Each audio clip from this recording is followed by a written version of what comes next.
Folks, this is a tough show. I'm recording this after we've recorded the show, and I'm a little shook. I'm going to be honest with you. I'm upset. I'm emotional. I'm angry.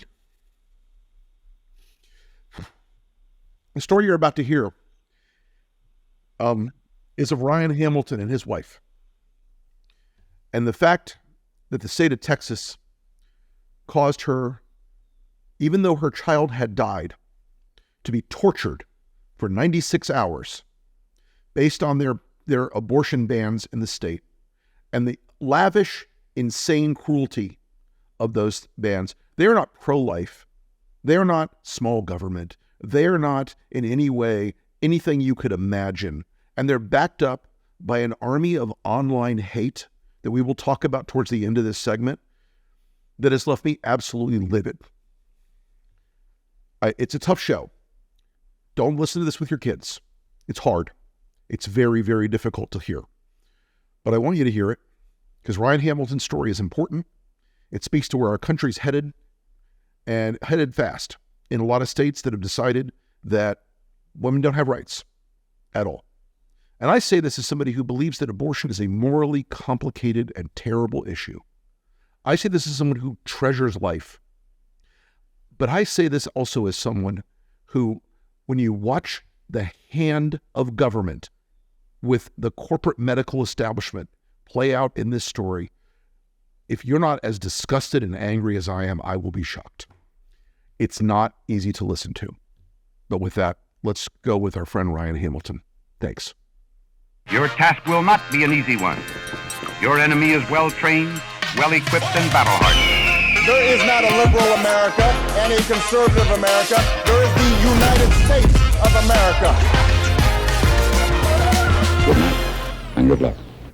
Hi, folks, and welcome back to the Lincoln Project podcast. Our guest today is Ryan Hamilton, and you may have heard Ryan and his wife's story.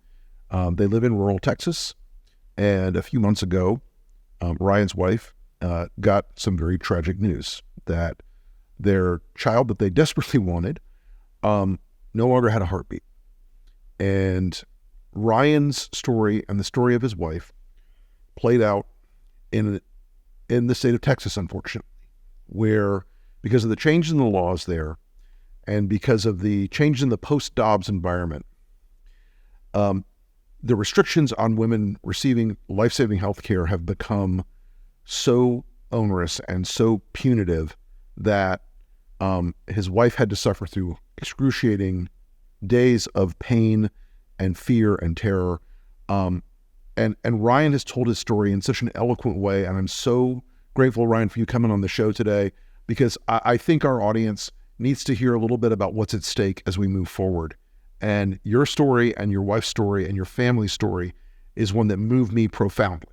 And I wanted to have you on because I think your voice and your experience is really important. So thank you for coming on the podcast. And if you could, better than I can, tell us the story, and then I want to dive into the different parts of it and talk about the future. No problem. Thank you for having me. First of all, as I've said a few times, this is the last thing I thought I would be doing. I'm sure. But I'm here, and I'm going to do my best. And that may be the first time somebody's called me eloquent. So thank you very much. I appreciate that. So, God, several weeks ago, it was a Thursday, my wife was almost 13 weeks pregnant with our second child. Mm-hmm. And she just made a comment in passing, I don't feel right, something doesn't feel right. And that just kind of rings alarm bells for any couple. Sure. Not long after that, she had severe abdominal pain, and then she started bleeding, and we live, like you said, in a rural part of Texas, so we only have two options. We have the big, scary hospital or an emergency clinic, and in that situation, the calmer environment of an emergency clinic felt better. Mm-hmm. So that's what we did, and it was closer. So we went to the emergency clinic, and there they examined her and found out that our baby no longer had a heartbeat. And they also discovered that it had actually stopped growing, and its heart had probably stopped a week or so prior. Which made it even more urgent because my wife could develop sepsis. The risk of infection skyrockets. They tell us that we have two options. There's a D&C, which is something we learned about. I mean, we had kind of heard about it in the way other people hear about it, these stories in the news, but you're not really familiar. Or a drug called misoprostol. They said that they wouldn't do the D&C there. Right. And suggested the misoprostol, which they would write us a prescription for and send us home. That, to us, was really concerning because, first of all, why are they giving us an option that they can't or won't do? And secondly, why would we ever go home to handle this ourselves? Right. And that's what the doctor did. And in that moment, we're looking to the doctor to tell us what to do. We're devastated by that news, and we want the doctor to tell us that this is what you should do now. And that's what they did. They wrote us a prescription for misoprostol and sent us home. And the pharmacy didn't open until the next morning. So we had to go home and go to bed and try and sleep with that knowledge and with the baby still inside of my wife. And nobody slept. She cried all night. And the next morning, Friday morning, I was at the pharmacy first thing to try and get the prescription. After we left, we did a little research that Thursday night, just because you're in the middle of it and you want to understand. And just like a lot of people, you get on your phone and you want to see, what is this drug? What are we getting ourselves into? And we learned that not every pharmacy will even fill a prescription for misoprostol in Texas because it's referred to as the abortion pill. Right. We got lucky. I found a pharmacy with an all-female staff, and they filled the prescription. And when they filled the prescription, the pharmacist held my hand. It was odd, but I remember her grabbing my hand and just looking at me like she was trying to comfort me or just tell me like, it's okay. I don't know. Right. I was either looking a certain way that made her do that, or she knew that we couldn't get that drug anywhere else. Right. Oof. So I go home that Friday morning with the prescription and we start, and the instructions on the prescription are one sentence: insert vaginally, wait 4 to 6 hours, and repeat. And that's it. Those are the only instructions. I thought they had forgotten to give us more information or a pamphlet or a book or something. I think a lot of people think it's a pill you take orally or you swallow. Right. They don't realize that it's administered in the most intrusive, awkward way, and it's multiple pills. Right. So we start that, and it starts to go wrong pretty quick. What it does is it induces labor, essentially. Yes. So we have a 9-month-old, now a 10-month-old daughter. So I'm in the living room with our daughter. My wife is in the bedroom and our bathroom. We have the doors open so we can communicate back and forth about what's going on. So I'm trying to, keep a happy face for our little girl in the living room. She starts, and she starts saying pretty quick, something isn't right. I don't think this is right. She had been bleeding since Thursday night. Now she's bleeding profusely because of this drug. Right. And we called the emergency center back and said, we don't think this is right. Something feels very wrong about this. They asked us what color the blood was. And we said it's it's red, it's bright red. And they said it should be brown. If it's not brown blood, then something is wrong. And as morbid as that sounds, I want people to hear that part, because that became our focus, was the color of the blood. And she's in the bathroom, I'm in the living room with our little girl, and that's the conversation back and forth for hours and hours. Is it still bright red? Is it brown blood? It's still bright red. We have one refill on the prescription. We reached the end of the first dose. Which is? It's terrifying to go through it. It's not working. The blood is apparently the wrong color. So I go to the pharmacy, make sure I get there before they close, and they give us the refill, the last refill on that prescription. Okay. And we start over again Friday night, and that goes all the way through the night. It gets us to Saturday morning. Still bright red blood. She's still bleeding profusely. Saturday morning, we call the emergency center again. Hey, this is not working. What do we need to do? Well, we can write you another prescription, but you have to come back in and get rechecked. So we went back on the Saturday morning to the emergency center.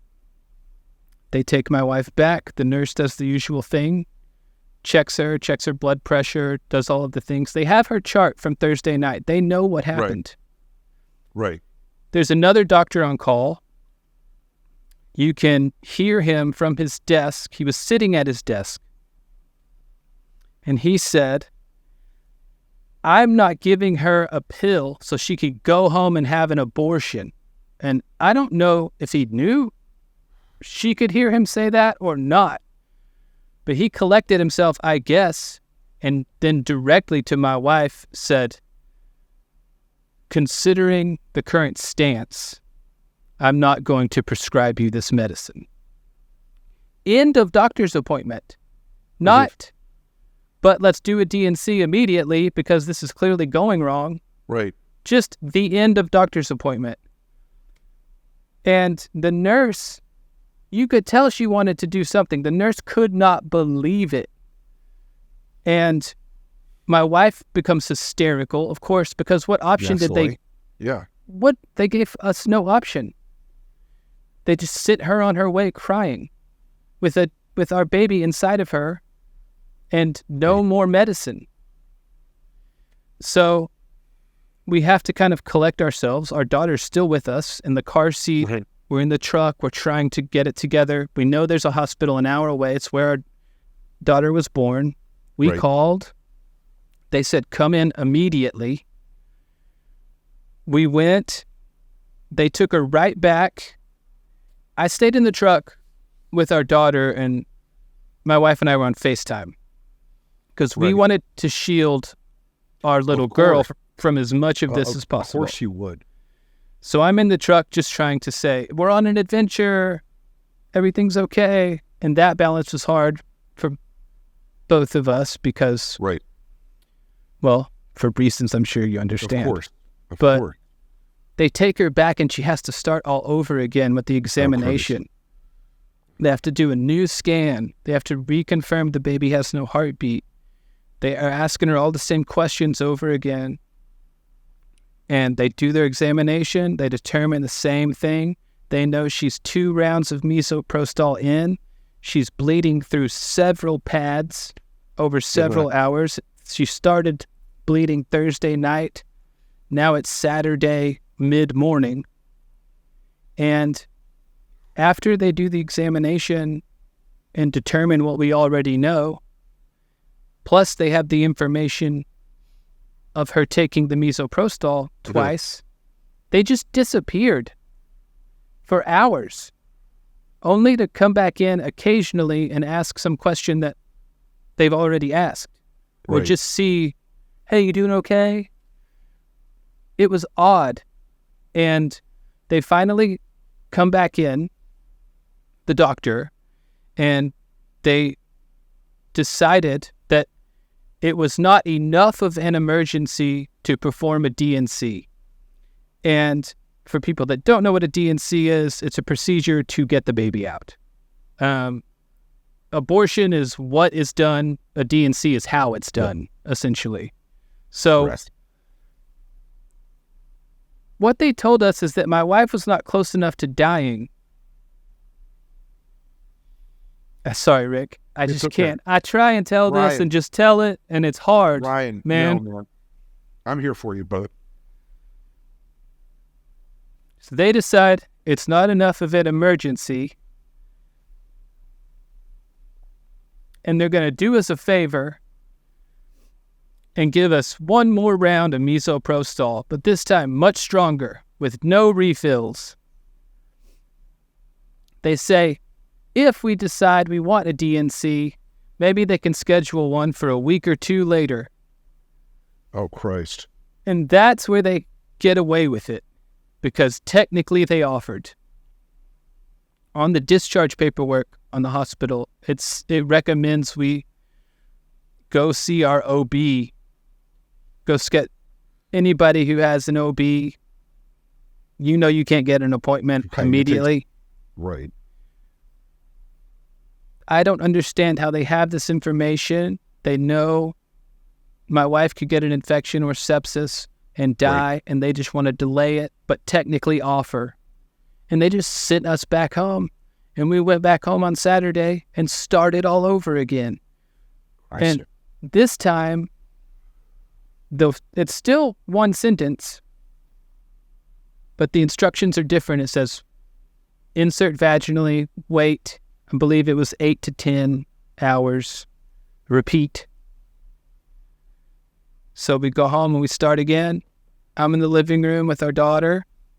My wife no longer has the strength to go from the bed to the bathroom. She had developed this routine, lay down in bed until it got too bad, get up, go sit on the toilet, which is what you have to do, and go back and forth.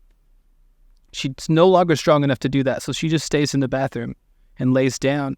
And she asked me to bring her a heating blanket and a pillow. And that was the first, hold on a second moment for me, because when I went in the bathroom and she was laying in the floor of the bathroom and I'm wrapping her in this heating blanket, she was ice cold and she was clammy, sticky. Yep. And I had to lift her head up and put it on the pillow. I put some towels, and I remember walking back into the living room, and it was the first time I had the thought, is she going to die? What is the level of what's happening? So that gets us through to Sunday morning. She started bleeding Thursday night. We're into Sunday now. Jesus Christ. So we haven't slept. She's been bleeding profusely for over 48 hours. She's in the bathroom, just on the floor, with barely enough strength to get up on the toilet and then lay back down. And we started just kind of this awful routine. The Sunday morning, I get up. Routine's important for a 9-month-old little girl, so I'm feeding her 100%. breakfast, trying to do the normal things. I had a missed call on my phone. My wife was no longer strong enough to yell at me from the other room, so she had started calling me if she needed me. And I had a missed call because I was taking care of our little girl. Right.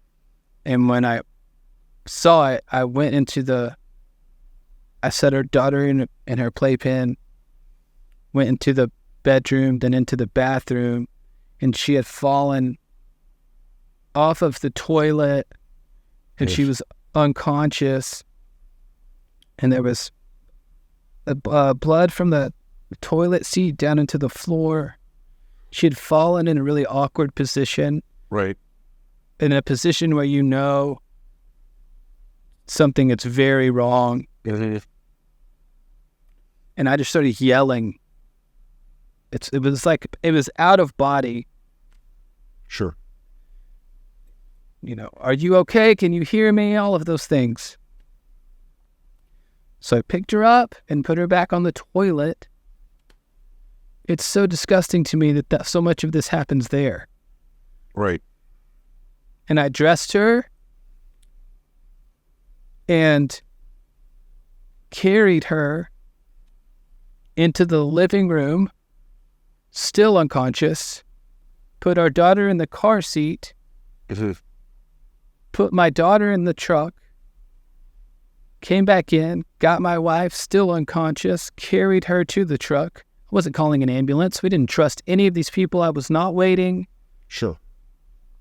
Some people think this is very irresponsible of me, but my wife is alive, so I hate to argue with them, but I drove my wife to the hospital, our only other option other than that first emergency clinic where that guy cited the current stance. We're not going back there. Got her to the hospital, ran in, said my wife is unconscious, she's bleeding. They came out, I helped them get her out of the truck onto the cart, and they took her back, and they said, "Thank God you brought her when you did."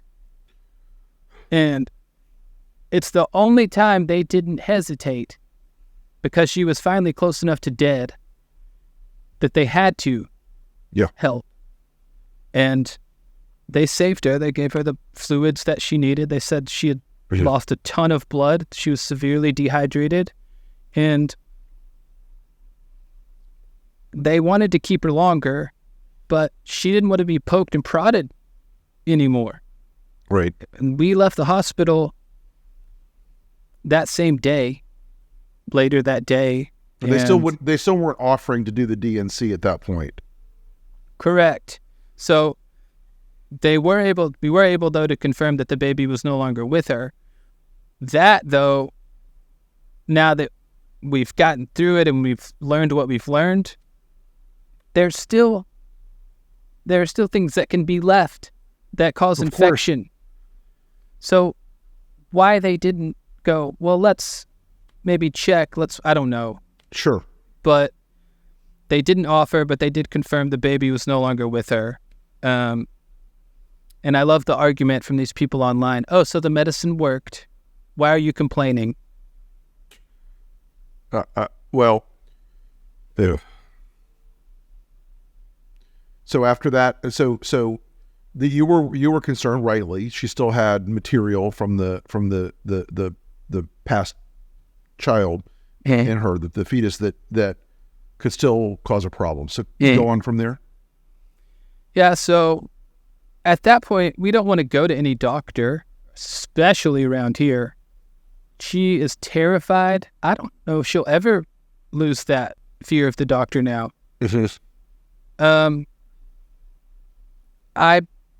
We have this conversation the night before. I decide to share, thinking I'm just sharing with the people that keep up with me and our family. That's really all that was for. Not thinking it was going to go out to the world and become news. Sure. So I did that, and because I did that, and I've been sharing, we had some doctors reach out from all over the U.S., and they've been amazing, and they've been able to kind of guide us and guide our expectations. A couple in particular that I've been asked not to say anything about. Of course. So my wife did get an infection and narrowly avoided sepsis, and just today got her first negative pregnancy test because her body still thought she was pregnant. Right. It's a horrific thing to go through all on its own without the state of Texas torturing someone like that. I mean, your wife, and I think there's no better phrase for it than what you just said, was torture. Your wife was tortured for far, far longer than any rational person could conscience because of politics at the end of the day. Yep. And you know, we all know Texas is a conservative state. I live in Florida; it's a conservative state. Do you think that if any of these people that were passing these wildly expanded restrictions, do you think if any of these people had 1 hour in your shoes in this experience that they would have voted for it? No chance. Right. No, I don't think a man could survive a menstrual cycle. But you know what I mean? Oh, I'm told. Yeah. My wife would tell you the same thing. And they think, well, men think we know what's best and that this is some sort of bullshit Bible-related Christian Right. point of view. It's so fucked up, Rick, that they think this is okay, and they would never in a million years, they wouldn't have lasted the Thursday night, let alone all the way to Sunday. Right. Let me ask you another question about this. Do you think the medical personnel really understood the law, or do you think they're just like, okay, it's illegal now, fuck it, we're not doing it? Because it felt like to me, like when he says the current stance, I'm sure this guy didn't go and like read the legal, briefings about it. Do you think they just don't understand what they can and can't do, or is it they're just like scared to cross the line with the Texas law? Great question. They seem scared, and if people don't know, they face prison and huge fines. Right. If they don't navigate that accordingly. So the word abortion doesn't really get used when you're in the middle of it. They're afraid to say it. Sure. Understandably so. So they use words like the tissue or a DNC, or, they don't want to come out and say abortion because they're afraid. And even that older gentleman that made that terrible Right. statement to us, I think that comes from fear and confusion because he's not even quite sure what he's allowed to do. Right. I think that is. I look. I know a lot of doctors. I talked to a couple. I was emailing with a couple of my friends who were doctors this morning, and asking them, like, "You've heard of this case? What would you have done?"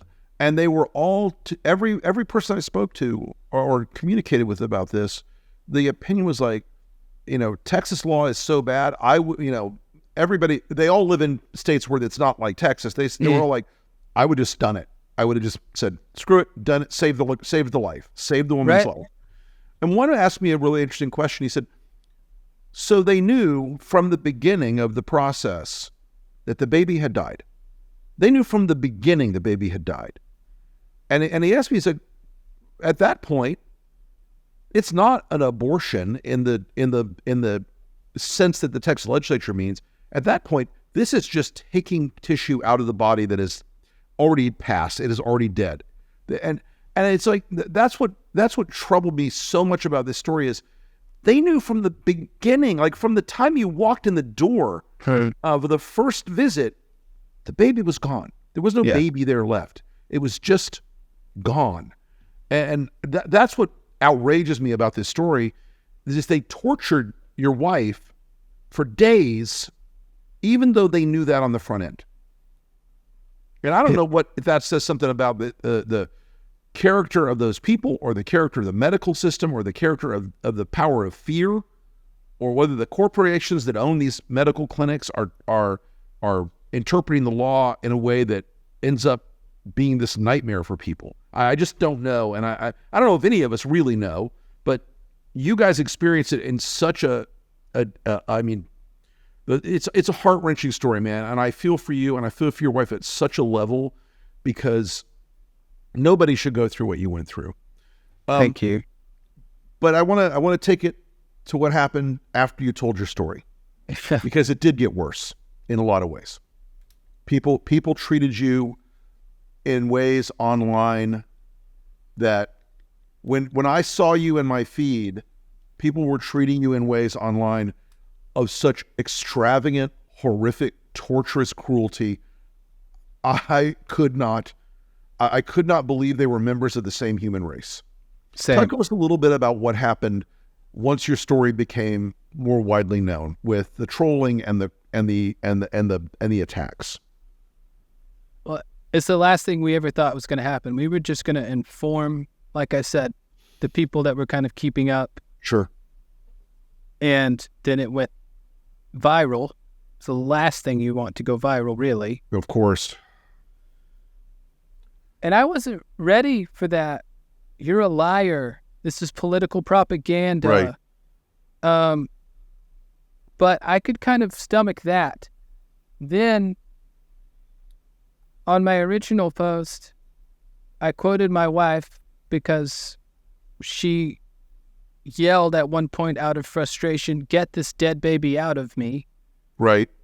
And I referenced that. And these people made memes. They made a song.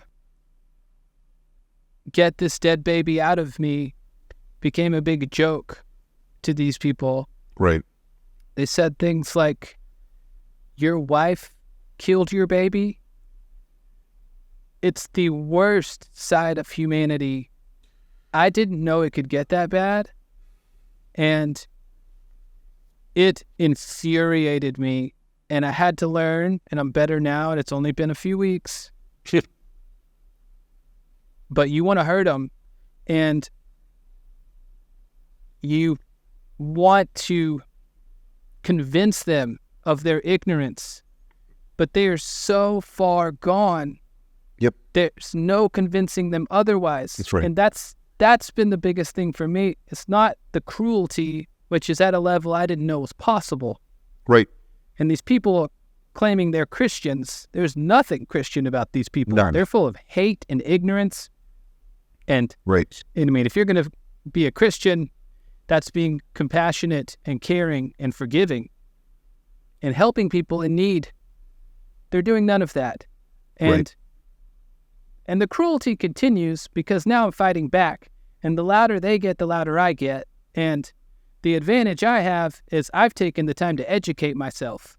Right. I've spoken to doctors and professors, and I want to learn, not just go, our team needs to win, Right. which is all these people are doing. But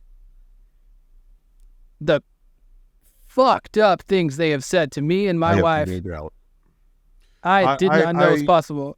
I remember you and I DM'd at some point in the last few weeks about it, and I remember going through your feed and just seeing the things people were saying that I would not wish on my worst enemy in the world. The degree to which it was just, I mean, so beyond civilized, beyond understanding. I felt for you guys, and I've been thinking about you guys and praying about you guys ever since then, because it's like you went through something that is so horrifying and so painful. And all the time, you, as a father and a husband, your wife is suffering what could be the end of her life. She's suffering from the loss of a child. You're trying to take care of your 9-month-old baby. I can't look through the history here and say that you did anything in this case that deserves even a millionth of this stuff that they're laying on you. And I feel for you and your wife and your family, because what they're doing represents something that honestly they don't get to come back from. Yeah. You know, they should pray they never have this circumstance. They should pray that karma never comes to get them for doing this to you and your family. It's unbelievable. But I think one of the things, Ryan, that I admire so much about you is you went forward. When it got hard to tell the story, you kept telling the story, because the story is important to tell. And your emotional, the emotional burden you'll carry on this is going to be with you for a while, my friend. I'm not gonna soft pedal it. I think you know it. But I think you've also got a lot of friends out in the world now. You got a lot of people who admire your courage. And I want to thank you so much for coming on the show today and telling your story. It Thank really you. means a lot. Thanks, Rick. I really And appreciate please it. give your wife our very best. Woo! I get a little emotional sometimes, guys. But I appreciate you, and thanks for coming on the show today. And hopefully next time I'm out your way in the world, we will get together and go have a beer and have happier times. You're invited. Absolutely, brother. We'll talk to you soon. Thanks, Rick.